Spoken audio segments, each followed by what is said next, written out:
The cold in Yellowstone National Park wasn't the kind that seeped into your skin. It was the kind that wrapped around you like a heavy blanket, a constant reminder of your fragility. It wasn't my first deployment in the area, but it was the strangest. My comrades joked that the place was haunted, but I never took it seriously. I had joined the army seeking discipline, a purpose, not campfire tales. That dawn, as the sun barely began to tint the horizon, we faced something no amount of training could have prepared us for. Handprints marked in ash appeared on the walls of our camp. Someone or something had been there during the night, yet none of us had heard or seen anything. Let me backtrack. It all started weeks earlier when we were assigned to patrol a part of the park that, according to reports, had suspicious activity. Poachers, perhaps smugglers.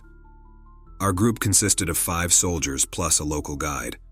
All of us were hardened men, accustomed to long treks and nights under the stars. But from the very first day, something in the air felt off. The guide, an older man with a weathered face, warned us, "Don't go beyond the limits of the hot springs. There are things that don't like to be disturbed." Of course, we laughed. Hardened soldiers don't pay attention to superstitions, but the way he said it, with such gravity, lingered in my mind. On the second day, we set up camp in a clearing at the edge of a forest of towering pines. It seemed like an ideal spot. Nearby water, a clear view, and plenty of wood to keep us warm through the night. But that night, everything changed. The trees seemed to lean toward us, as if eavesdropping on our conversations. The wind carried a strange smell, something between sulfur and burnt flesh. I dismissed it as my imagination. We were tired, after all. Luis, one of the younger soldiers, tried to lighten the mood with a joke. "If this were a movie, this would be the place where we all die, right?" "Shut up, idiot," Martinez, a veteran with a sharp tongue, replied. "No one's got time for your bad jokes." But the tension was palpable. That night we took turns on watch. Nothing happened, or so we thought. The next morning we were stunned. On the tarp of the main tent was a mark, a handprint. Black, as though someone had burned it into the fabric. "Who's the prankster?" Martinez demanded, his eyes blazing. No one spoke up. I knew it wasn't any of us. I'd been on watch until late and hadn't seen or heard anything. "It's probably just the wind or soot from the fire," I tried to reason. But as we explored the surrounding area, we found more marks. This time they were on tree trunks, on rocks near the river, even on the ground. All identical, handprints that weren't quite human. The fingers were too long, almost disproportionate, and the prints looked like they'd been burned into the surfaces. The guide, who had remained quiet until then, spoke in a trembling voice. "It's the Ashen Hand. I told you not to go beyond the limits." "What the hell is that supposed to mean?" Martinez snapped. "I can't explain it, I just know you shouldn't be here." We ignored him. It was easy to blame the wind, a local prankster, or our own exhaustion. But deep down, we all felt something wasn't right. That night, the atmosphere became unbearable. The forest's silence was no longer peaceful. It was oppressive. Even the animals and insects seemed to have vanished. We sat around the fire when we heard it, a crunching sound, like branches breaking, coming from the woods. "Probably a deer," I said, trying to calm the others. Then another sound, a dull thud as if something had fallen from a tree. We all stood at once, weapons in hand, scanning the darkness. "Who's out there?" Martinez shouted. The silence returned, but it was worse than before. The lack of response felt like a taunt. We decided to stick close to camp, flashlights scanning the perimeter. Hours later, while the others slept and I was on watch, I heard a whisper. It wasn't a clear voice, but something about its tone was deeply unsettling. I shone my flashlight into the trees, and for a split second I saw a figure, tall, impossibly thin, with arms that seemed unnaturally long. I blinked, and it was gone. By morning, more ash marks had appeared, this time inside the camp. The tents were intact, but there were handprints in the dirt, surrounding the spots where we had slept. Luis was pale and trembling. "I saw something last night," he confessed. "It was big, and it was watching me." Martinez tried to calm him down, but his own hands were shaking. We all knew something was out there, watching us. That night we resolved to stay awake together, building the largest fire we could manage. But the flames didn't keep whatever it was at bay. At midnight, the marks appeared again, this time directly in the soil in front of us, as if something unseen had pressed its hands into the earth. The guide began to pray in a language we didn't understand while Louise started crying. Then we saw it. It emerged from the trees.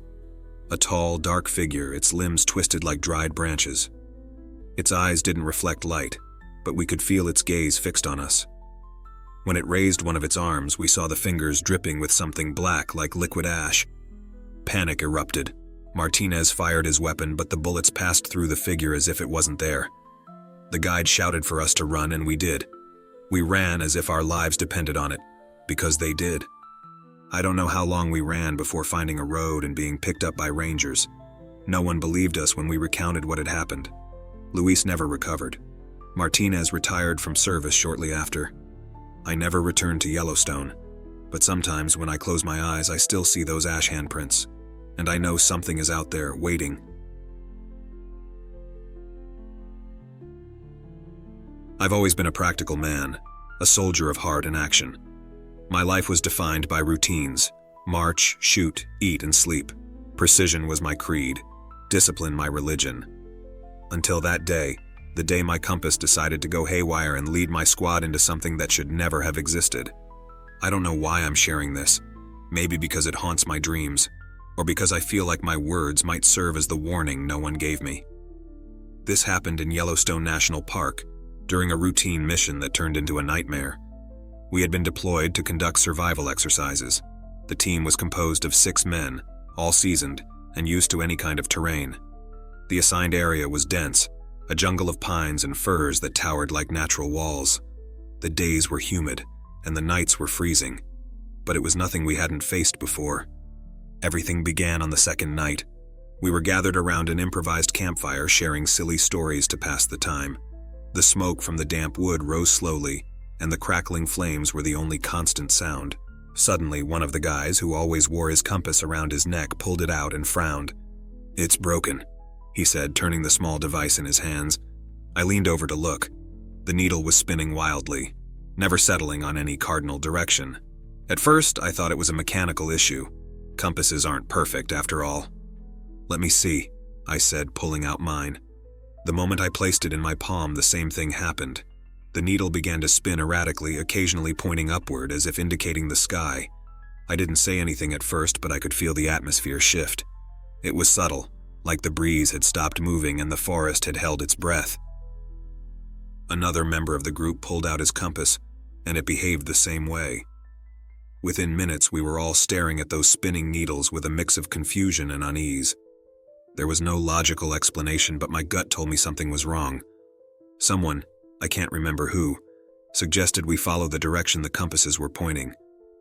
It wasn't the most sensible decision, but at that moment, none of us wanted to stand still in the middle of the unknown. There was something unsettling about that forest, something that seemed to be watching us. We started walking. Every step echoed in the absolute silence. Branches cracked under our boots, the sound reverberating like gunshots in the stillness. The air felt heavy, charged with an invisible electricity that prickled the skin. "Did you hear that?" one of the men asked, stopping abruptly. We shook our heads, but as we strained to listen, the silence became more oppressive. It was as if something was sucking the sound out of the air, leaving a void that hurt the ears. "It's just the wind," I replied, though I didn't believe it myself. We walked for hours. The forest seemed endless, the shadows deeper, the trees taller. The compasses continued spinning, always pointing towards some invisible spot in the sky. Eventually, we reached a clearing. In the center was a stone structure that looked like some sort of altar. It wasn't natural, that much was clear. The rocks were carved with symbols I didn't recognize, and some were stained with what looked like rust, though it was too dark and too thick to be rust. "What the hell is this?" someone asked, stepping closer. "Don't touch anything," I ordered, though my voice shook more than I'd like to admit. The air was colder here, and a faint hum vibrated at the edge of our awareness. It wasn't a sound you could hear. It was something that got into your head, like the place was alive and watching us. Suddenly, one of the men screamed. Something moved. We all turned to where he was pointing, but there was nothing there. Just trees, tall and dark, their shadows stretching toward us. "It's just your imagination," I said, though my eyes scanned the area nervously. Then we heard it. A screeching noise like metal scraping against metal, but with a guttural undertone like a moan. It came from everywhere and nowhere all at once. One of the men raised his rifle toward the trees, and I followed suit. "What the hell is that?" someone whispered. The sound grew closer, circling us. I felt a cold sweat run down my spine. None of our radios worked. Everything was dead. "Stay together," I ordered as we formed a circle. The fog began to roll in, slow but relentless. It was thick, almost tangible, and it carried a foul stench, like rotting flesh. "There it is," someone shouted, firing his weapon. The gunshot echoed in the forest, but there was nothing there. Only shadows moving in unnatural ways.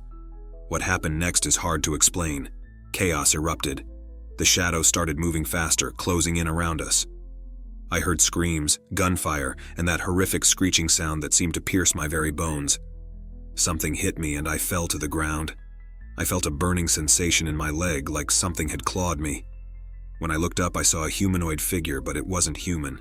Its limbs were elongated and twisted, and its face— I don't know if I can even call it a face. It had no eyes, just a gaping slit that resembled a crooked smile. I fired instinctively, and the figure vanished into the fog. "Retreat!" I shouted, trying to gather the others. We ran blindly, without a compass, without direction. The forest seemed endless. The shadows pursued us, and the screams of my comrades echoed around me. When I finally emerged from the forest, I was alone. My uniform was torn, my body covered in cuts and bruises. I don't remember how I found my way back, only that I ran until the forest was behind me. No traces of my comrades were ever found. The official report called it an accident, a misjudgment of terrain. But I know the truth. That forest holds something that doesn't belong to this world, something with no name or shape, but it's there, waiting. And sometimes when I'm alone in the dark, I can still hear that infernal screeching.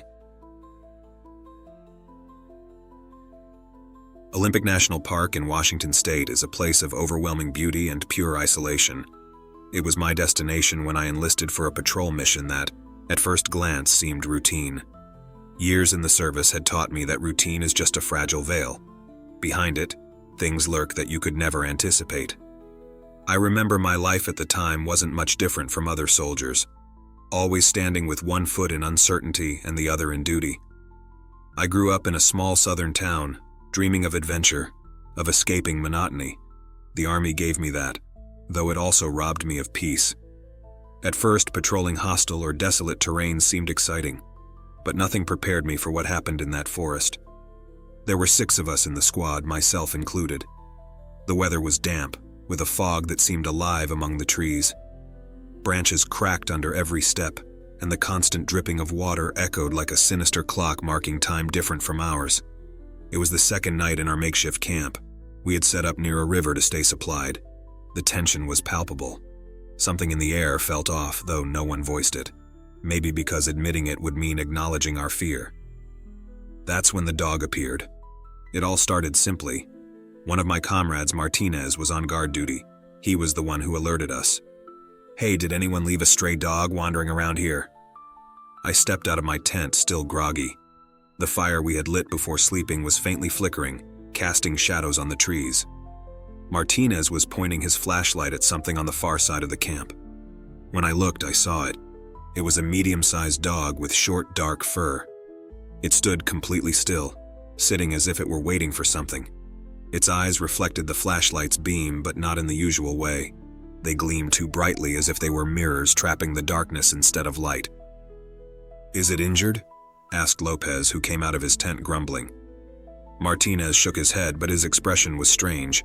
He took a few steps toward the animal, lowering the flashlight to avoid scaring it. "It doesn't look hurt, but it's not moving either." "Let me see," I said, stepping forward for a closer look. Something stopped me a few meters away. It was a visceral instinct, like my whole body was screaming for me to stay put. The dog wasn't breathing. I noticed because its chest didn't rise or fall. Its mouth was slightly open, but it didn't make a single sound. "It's strange," I murmured, trying to rationalize what I was seeing. "It's not breathing," Martinez whispered, his voice trembling. By that time, we were all awake, standing in a circle at a safe distance from the animal. A discussion broke out. Lopez wanted to scare it away, but Hernandez insisted it was harmless. Then the dog stood up. Its movement was slow, almost unnatural. It looked as if each muscle was activating independently, like it had never used its body before. It took a few steps toward us, and though its gait was clumsy, there was something terrifying about the way it approached. "Let me handle this," Chavez said, pulling a food bar from his pack and placing it on the ground near the animal. The dog didn't react. Chavez stepped back, leaving the food within reach. The dog ignored it completely, keeping its eyes fixed on us.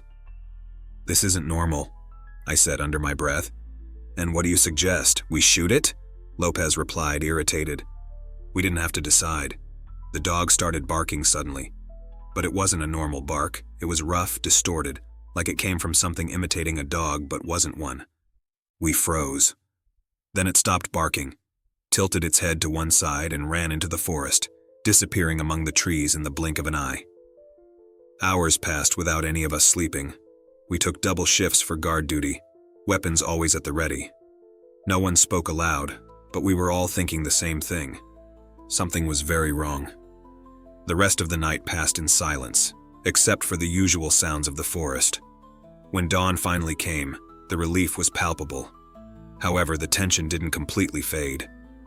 "What do you think that thing was?" Hernandez asked as we dismantled the camp.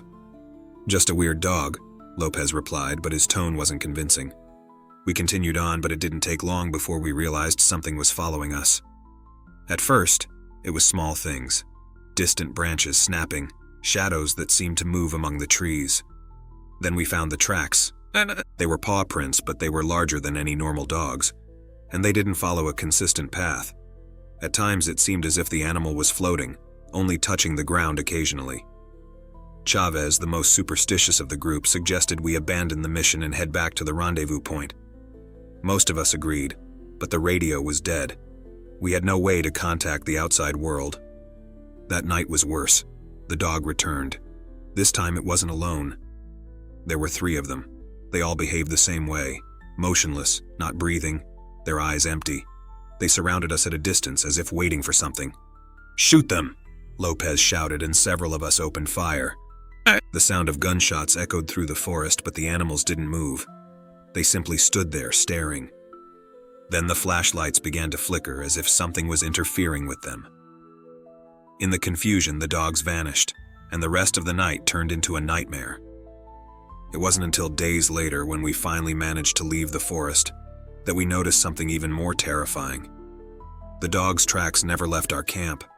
They had been with us the entire time. My name doesn't matter, but what I experienced in Bitterroot National Park, on the border of Montana and Idaho, has stayed with me like a scar that will never heal. I'm not seeking redemption or pity. I just want someone to hear what happened, because I don't know how much longer I can keep my mind intact. It had been a difficult year. Constant missions, endless nights away from home, and a growing weight on my shoulders. I arrived at Bitterroot as part of a small reconnaissance team. Our task was simple: conduct survival drills and monitor remote areas for unusual activity. The park is vast, almost infinite in its silence. Crystal clear rivers snake through mountains covered in dense pine forests, and the days are long and peaceful. Or at least that's how it seemed when we arrived. There were 5 of us on the team, all young except for our captain, a man hardened by years of service. He was the kind of leader who inspired confidence, but he carried an air of sadness he couldn't hide.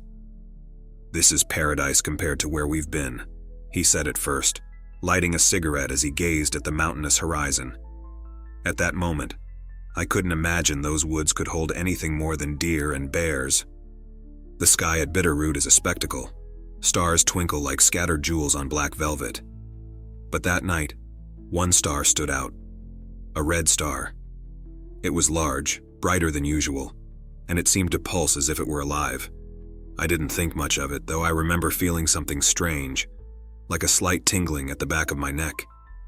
That same night, I dreamed of fire. It wasn't a normal fire, but one that consumed the sky itself.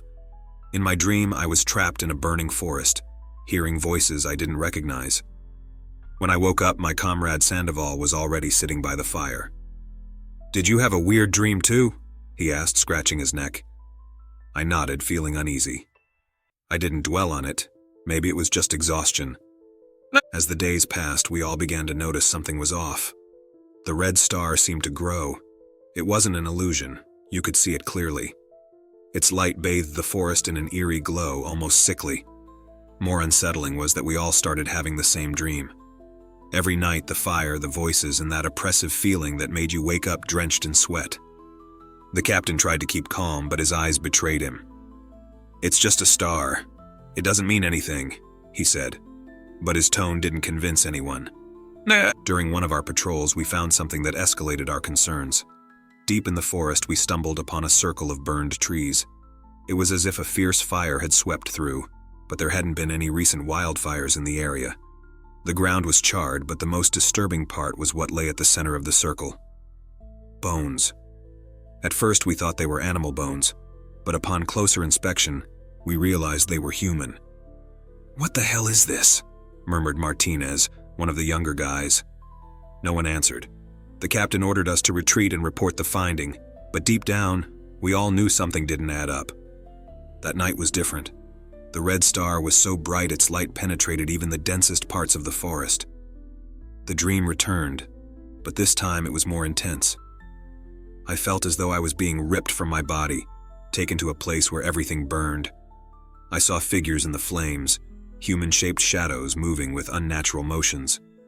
When I woke up, I realized we were all outside our tents, staring at the sky. "What's happening to us?" Sandoval asked, his voice trembling.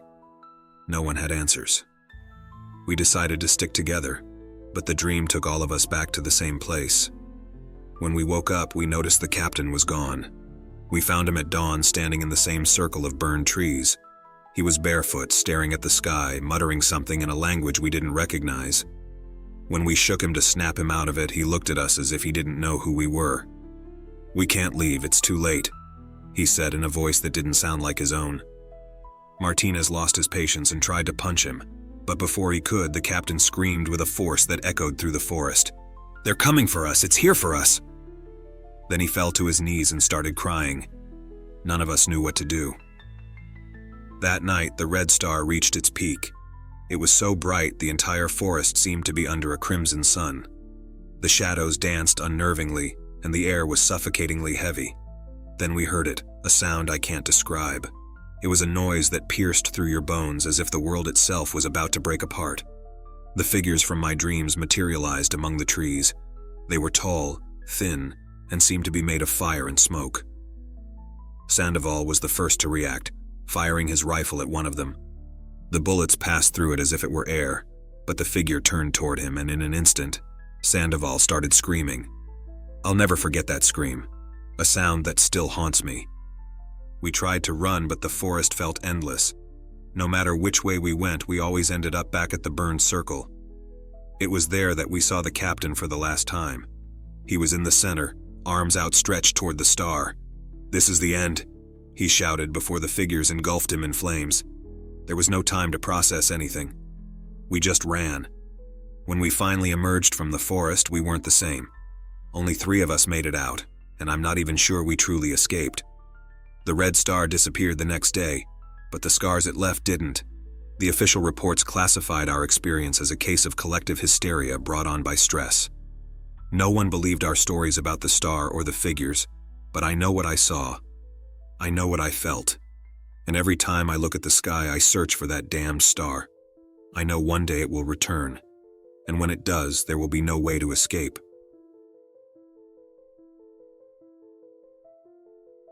I joined the military seeking purpose, direction. I didn't have grand aspirations or dreams of fame. I wanted to serve my country, gain some stability, and, if I were lucky, find a sense of camaraderie along the way. Over time, I climbed a few ranks. I was assigned to a specialized reconnaissance unit, known for going into the most difficult places and coming back with valuable intel. It was precisely because of that reputation that we were sent on a deployment to the Appalachian National Park. Reports of strange activity had surfaced, lights in the sky, missing hikers, and, most troubling, a pair of rangers who never returned after investigating a specific area of the park. Our mission was simple: investigate and report. If we found anything unusual, we would document it and wait for orders. The first night was uneventful. We set up our camp near a little used trail a few kilometers from the spot where the rangers had disappeared. Rain started falling in the late afternoon, a steady drizzle that turned into a full-blown storm. Despite the discomfort, everything was going as expected. It was around midnight when we saw him for the first time. We were huddled under a makeshift tarp, going over maps and reports. Suddenly, one of my teammates, who was standing guard near the perimeter, came in hurriedly. "I think you should come see this," he said in a tone I didn't like at all. We put on our rain gear and followed him. The rain was pouring so hard that we could barely see a few meters ahead, but he led us to a small hill overlooking the valley. "There it is," he said, pointing into the distance. At first I thought it was just an optical illusion, but when the lightning illuminated the sky, I saw it clearly. It was a man, standing completely still. He seemed to be looking directly at us, though he was too far away for us to make out his features. What we did notice were his eyes. They reflected the light unnaturally. They didn't shine like an animal's eyes would. They were completely white. "What the hell?" one of the men murmured. Before anyone could say anything else, another flash of lightning lit up the horizon. This time, the man was no longer in the same spot. But what froze us was that, a second later, he appeared in a different spot. Closer. "This has to be a joke, right?" one of them tried to say, but his voice trembled. It wasn't. Every time the sky lit up, the man seemed to move, first on the horizon, then halfway across the valley, then closer to us. But we never saw him walk. He just appeared. When we returned to camp, we tried to convince ourselves there was a logical explanation. Maybe someone was messing with us, though who would venture out into a storm like that? Just in case, we doubled our guard and made sure our weapons were ready. The second night was worse. The storm persisted, and although we were exhausted, none of us could sleep. There was a heavy air, a feeling that something wasn't right. As we tried to distract ourselves, one of the guys, Ramirez, brought up something that made us even more uneasy. "My grandfather always said there are things in the woods that shouldn't be disturbed. Spirits you're better off not talking about." "And you think that's what we saw?" someone asked, skeptical. "I don't know, I'm just saying this doesn't feel normal." The conversation was cut short by a scream. It came from one of the guards we had posted at the perimeter. We ran toward the sound, but found nothing. The man had simply vanished. As we searched, another flash of lightning illuminated the sky, and there he was again. The man with the white eyes, now closer than ever. This time, we saw him more clearly. His clothes looked old, like something from the early 20th century, and his skin was pale, almost translucent. But the worst part was his eyes. They were empty, lifeless, as if he was staring at us from another world. "Calm down," I shouted, trying to maintain control of the situation. "Let's head back to camp, we're not splitting up." We ran back, but something had already changed. The air was heavier, the forest darker. We felt watched, hunted. When we reached the camp, everything was destroyed. The tents were torn to shreds, our supplies scattered on the ground. But the most unsettling thing was what we found in the center of the camp. A figure made of branches and leaves, something that hadn't been there before. It resembled a humanoid shape, arms stretched toward the sky. On its face, or what was meant to be a face, someone had carved 2 white circles. That was when we realized we weren't dealing with something normal. We tried to contact the base, but the radio was dead. We were isolated, trapped in that forest with something that clearly didn't want us there. We decided to stick together, hoping the storm would pass so we could find a way out the next day. But that night he came for us. I don't remember when it started. We were all inside the only tent left standing when we heard footsteps outside. They weren't normal footsteps. They were slow, deliberate, as if someone were dragging their feet. Suddenly, the footsteps stopped right outside. "Who's there?" I asked, trying to keep my voice steady. There was no response, only the sound of rain hitting the nylon of the tent. Then, a dull thud, like something striking the roof, and another, and another. When we turned on our flashlights, we saw marks on the fabric as if something had scratched it. "We need to get out of here." one of the guys said, and we all agreed. We stepped outside, armed, forming a circle, but the man was gone. In his place, we saw something I will never forget. The branches and leaves of the forest seemed to move, forming shapes. They weren't human, but they weren't entirely animal either. They were something else. "Run!" I shouted, and we started moving in the opposite direction. As we ran, the lightning continued to light up the sky, and with every flash, we saw the man, always closer, always staring at us with those white eyes. That night, we lost 2 more men. I don't know how it happened. I only heard their screams vanish into the darkness. When we finally found a safe place, there were only 3 of us left. I don't know how we managed to escape that damn forest. When we finally reached a main road, park rangers picked us up looking as shocked as we were. We didn't tell them what we had seen. Who would believe us? Now every time there's a storm, I close the curtains and lock myself in my room. But sometimes, when the sky lights up, I think I see those white eyes watching me from afar. I don't know why I keep remembering it. Years have passed, but some nights when I close my eyes, the putrid smell returns, and I feel the cold water of the lake enveloping me as it did that time. Even though I tried to leave it behind, a part of me remained in that national park. If anyone listens to this, don't laugh. What I'm about to tell you is no joke, nor a fabrication. I was there. It seemed like an ordinary year at first. I had just returned from a long deployment abroad, and like many of my comrades, I was assigned to monitor a national park in the north of the country. It was supposed to be a quiet task, far from the noise of the city and conflict. We thought it would be a peaceful time, spent watching trails, preventing fires, and scaring off the occasional poacher. The park was immense, kilometers of dense forests, mountains that seemed endless, and lakes reflecting the sky like perfect mirrors. It was beautiful but isolated, the kind of place where silence becomes a palpable presence. I was assigned to a small unit alongside 5 other men. We were a simple group. Jokers, a little cynical from past experiences, but hopeful that this mission might allow us to breathe and recover in some way. The first week was so uneventful it was almost boring. Daily routines, night shifts under a starry sky, and occasional reports of lost hikers whom we would locate within hours. But everything changed on a cold night when the wind brought something more than the whisper of the leaves. That afternoon, we had finished a long patrol near Dark Lake, as the locals called it. They said it was deep, much deeper than the official maps suggested, and that old tragedies rested at its bottom. Drowned victims, sunken vehicles, even tales of unexplained disappearances. Of course, none of us believed in such nonsense. Soldiers like us didn't have time for campfire stories. We were resting around an improvised fire when one of us, a man named Diaz, mentioned something odd. "Hey, did you notice the lake smells different?" We all looked at him expecting some punchline to a joke, but Diaz seemed serious. He frowned as he turned a can of beans in his hands. "Different how?" asked Salgado, who was busy sharpening a knife. "I don't know, like rotten meat. Like something's dead in there." We laughed. It was easy to imagine a dead fish or animal ending up in the water. No one gave it much importance. But that night, when it was my turn to stand watch, I understood what he meant. The lake was unnervingly still.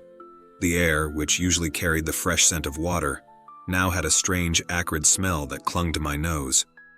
I tried to ignore it and continue my routine, but then I saw it. A few meters from the shore, something was floating. At first glance, it looked like a log, some inert object dragged by the water. But as I got closer, I realized it wasn't a log. It was a human body. My heart started pounding. My first instinct was to shout for the others, but something stopped me. There was something abnormal about that body. It floated face down, arms extended to the sides as if caught in some impossible balance. The skin was pale, almost translucent, and in some places it appeared to be decomposed. But the worst part was the hair, long, tangled and floating like dark seaweed in the water. I took a step back, trying to catch my breath, and then I heard a noise behind me. It was Diaz who had come looking for me. "What the hell are you doing standing here?" he asked. But when he saw my face, his tone changed. "What's wrong?" I just pointed at the water. Diaz shone his flashlight on the lake and muttered a curse under his breath. "Is that a body?" he whispered, as if speaking it aloud would trigger something terrible. I nodded, unable to speak. We decided we had to retrieve it. We couldn't leave it there, floating like a sinister reminder of what lurked in that park. Diaz and I grabbed a long branch to try to bring it closer to shore, but as soon as we touched it, something happened. The body sank abruptly. There were no bubbles, no sudden movements. It simply disappeared, as if the lake had swallowed it. We stood staring at the water, waiting for it to resurface, but all we saw was our own reflection in the murky surface. Then came the smell. It was unbearable, as if all the rot in the world had concentrated in that spot. Diaz started coughing and pulled me by the arm. "Let's get out of here, this isn't right." We returned to camp without saying a word. Neither of us wanted to alarm the rest of the team, but that night we couldn't sleep. We heard things in the distance, sounds like footsteps on gravel, branches breaking, and something else. A low murmur, as if someone were speaking from within the water. They say memory is unreliable, that over time recollections become distorted and minds fill the gaps with comforting lies. I know it's true, because all this time I've been trying to find a logical explanation for what happened that night in Big Bend National Park in Texas.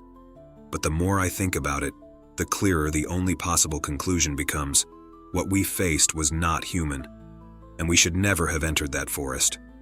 Before that day, my life was simple, methodical.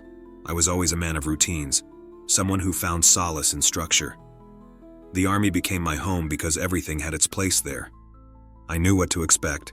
Each day brought its share of discipline and demands. Nothing prepared me for what we faced on that mission. That afternoon, we were assigned a search operation. Our team of 5 men, including me, was tasked with tracking down a group of hikers who had gone missing near the Rio Grande. It was 3 people, a guide and 2 tourists. The initial reports indicated they were last seen entering a restricted area, but with so many acres of forest, we knew it would be like searching for a needle in a haystack. The mission sounded routine, almost boring. Just another day at the office, I thought. We entered the park as the sun began to set, the orange hues of dusk bathing the trees and casting long shadows that seemed to move with a life of their own. We walked in silence, each man focused on his surroundings. I was at the front with Torres, a veteran with more scars on his body than hair on his head. "Do you think they got lost, or?" Torres murmured, leaving the question open. "Or what?" I replied without turning my head.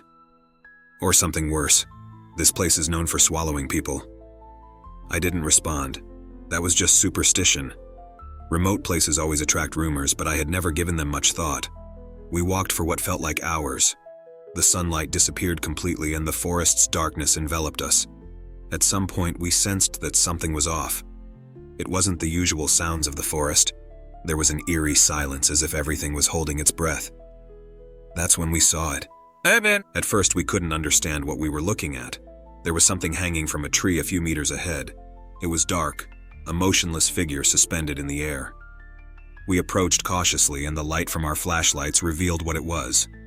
A man hanging from a rope. His face was swollen and bluish, his eyes wide open, staring into the void.